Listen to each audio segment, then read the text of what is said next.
اعوذ باللہ من الشیطان الرجیم بسم اللہ الرحمن الرحیم۔ سب سے پہلے میں آنے والے تمام معزز مہمانوں کو السلام علیکم ورحمۃ اللہ وبرکاتہ کے عقابی روح جب بیدار ہوتی ہے جوانوں میں، عقابی روح جب بیدار ہوتی ہے جوانوں میں، نظر آتی ہے ان کو اپنی منزل آسمانوں میں۔ محترم ناظرین، حاضرین و سامعین، آج جس موضوع پر مجھے لب کشائی کرنے کا موقع ملا ہے وہ ہے اس حکومت پاکستان کے لیے قوم زخاخیل کی لازوال قربانیوں کی داستان۔ محترم ناظرین، میں اب آپ کے سامنے قوم زخاخیل کی لازوال قربانیوں کی داستان پڑھنے جا رہا ہوں کہ اس سے پہلے تقریباً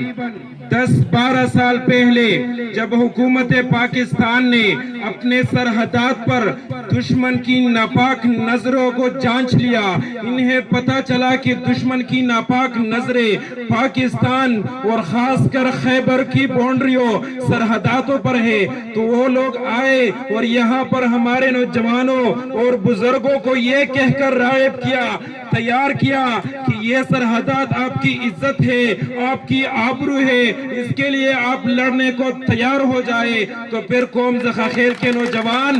اور ہمارے بزرگ سب اکٹھے ہوئے، سب نے ہتھیار اٹھائے اور اپنی ملک اور اپنی عزت کی دفاع کے لیے مورچوں پہ کھڑے ہوئے، کیونکہ ہمیں اپنے وطن کی حفاظت کی قسم کھائی ہے، کیونکہ ہم نے اپنے وطن کی حفاظت کی قسم کھائی ہے۔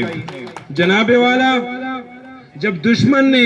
آگے اپنی مغرور فوجوں کو بھجوا کے قوم زخاخیل کے سرحدات پر لڑنے کے لیے بھجوائے، تو یہاں پہ قوم زخاخیل کے غیور نوجوان اور بزرگوں نے اپنی ملک اور اپنی سرحدات کا دفاع کیا اور انہیں منہ توڑ جواب دے کر آنے والے تمام نسلوں کے لیے سبق بنا کے رکھ دیا۔ لیکن جناب والا،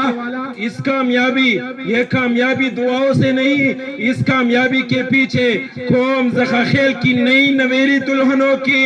سہاگ اجڑ گئی تھی، نئی نویلی دلہنوں کی سہاگ اجڑ گئی تھی۔ سینکڑوں لوگ عورتیں بیوہ ہو گئے اور ہزاروں بچے یتیم اور لاوارث ہو گئے، لیکن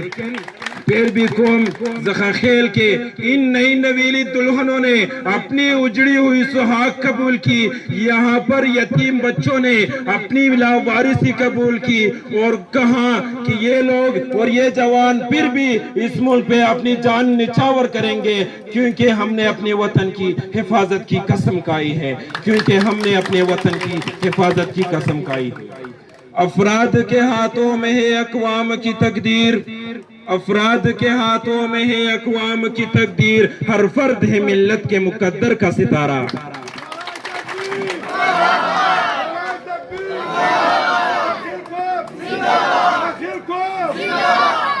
جناب والا،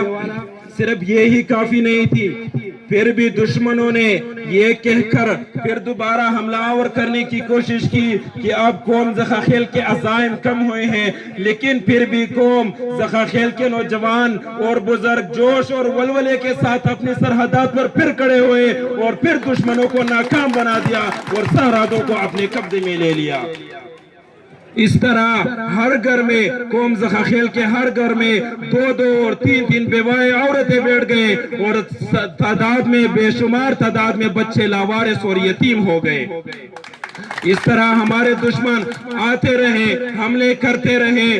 زخاخیل کے نوجوان اور بزرگوں کو شہید کرتے رہے، لیکن یہ قوم بھی پھر آتے رہے، لڑتے رہے، اپنے ملک کی دفاع کرتے رہے، کیونکہ ہم نے اپنے وطن کی حفاظت کی قسم کھائی ہے، کیونکہ ہم نے اپنے وطن کی حفاظت کی قسم کھائی ہے۔ جناب والا، آج 2020 میں جس طرح کے امن آپ دیکھ رہے ہیں، آپ لوگوں کو دیکھنے کو مل رہے ہیں، اس کے پیچھے 10-12 سال قوم زخاخیل کی لازوال قربانیاں پڑی ہے۔ جناب والا، جب 2020 میں حالات کنٹرول میں رہے تو حکومت پاکستان نے ارادہ کیا کہ ہم اپنے باؤنڈریوں کو قانونی طور پر قبضے میں لے رہے ہیں، اس لیے انہوں نے اپنی باؤنڈریوں پر سرحدات پر خاردار تار لگانے کی کوشش کی، ارادہ کیا، لیکن یہ کام بھی قوم زخاخیل کے تعاون کے بغیر ممکن نہیں تھا، یہ قوم زخاخیل کے تعاون کے بغیر ممکن نہیں تھا۔ تو اسی وقت قوم زخاخیل کے نوجوان اور بزرگ اٹھ گئے، قوم اور افواج پاکستان کے ساتھ شانہ بشانہ کھڑے ہو کر خاردار تارے لگائے اور افغانستان کے ساتھ اپنی باؤنڈری کو معلوم کر دیا، وہاں پہ دروازے لگائے تاکہ یہ اپنے علاقے قبضے میں رہے۔ اور ان لوگوں نے اپنی جانیں نچھاور کیے، کیونکہ ہم لوگوں نے اپنے وطن کی حفاظت کی قسم کھائی ہے، کیونکہ ہم لوگوں نے اپنے وطن کی حفاظت کی قسم کھائی ہے۔ اب جناب والا جس طرح کے اب حالات قبضے میں ہیں، باؤنڈری اور سرحدات کو قبضے میں لیا ہے، تو اب حکومت پاکستان نے اس دلیر قوم زخاخیل کے ساتھ کیا ان پر جو راستہ تھا، جو کاروبار کا راستہ تھا، وہ بند کر دیا۔ شاید ان کو یہ 10-12 سال کی جو قربانیاں قوم زخاخیل کی تھی وہ اتنی جلدی بھول گئے۔ افواج پاکستان جن کو پہلے سے معلوم تھا کہ 10-12 سال سے افواج پاکستان کے ساتھ ساتھ قوم زخاخیل کے سپاہی قربانیاں دے رہے ہیں، کیا وہ اتنی جلدی بھول گئے اور ان پر کاروبار کے راستے بند کیے؟ آج یہاں پہ ان شہداء کے بچے، وہ یتیم بچے یہاں پہ بیٹھے ہیں، اور حکومت Pakistan, prime minister of Pakistan Imran Khan اور chief of army staff general Bajwa سب سے یہی مطالبہ کرتے ہیں، یہی شکوہ کرتے ہیں کہ اس ملک کی خاطر ہمارے آباء و اجداد نے بے شمار اور لازوال قربانیاں دی ہیں، اور اب ہمارے جو حقوق ہیں وہ ہم سے چھین لے رہے ہیں۔ یہ اس طرح کے برابر ہے جس طرح کی ان یتیموں کے منہ سے نوالا چھیننا ہے۔ اور اب یہ یتیم بچے احتجاج کرنے پر مجبور ہیں، اپنے حقوق مانگنے کے لیے یہی یتیم ان شہداؤں کے بچے آپ کے سامنے احتجاج کرنے پر مجبور ہیں اور کہہ رہے ہیں کہ ہمیں کنڈوں کا راستہ کھول دیا جائے تاکہ ہم اپنا باعزت روزگار اور باعزت کمائی حاصل کریں۔ جناب والا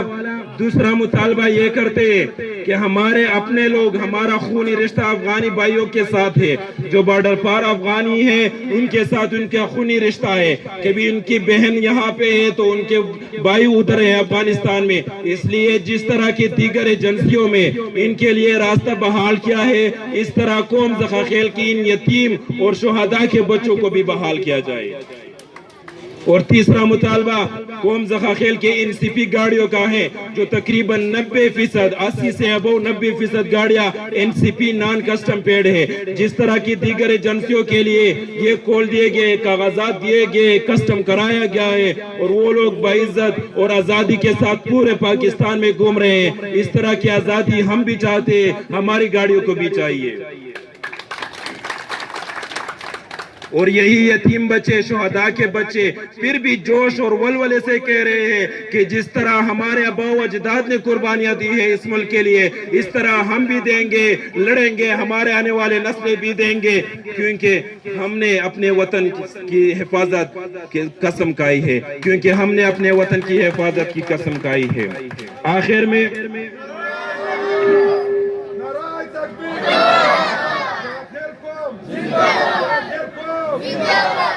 میں اپنے تقریر کا اختتامی شعر پہ کرتا ہوں۔ لکا ساحل دا سمندر چپو تمسملا، لکا ساحل دا سمندر چپو تمسملا، زان سمندر کا چی سندو ندیلا من ترازی۔ والسلام۔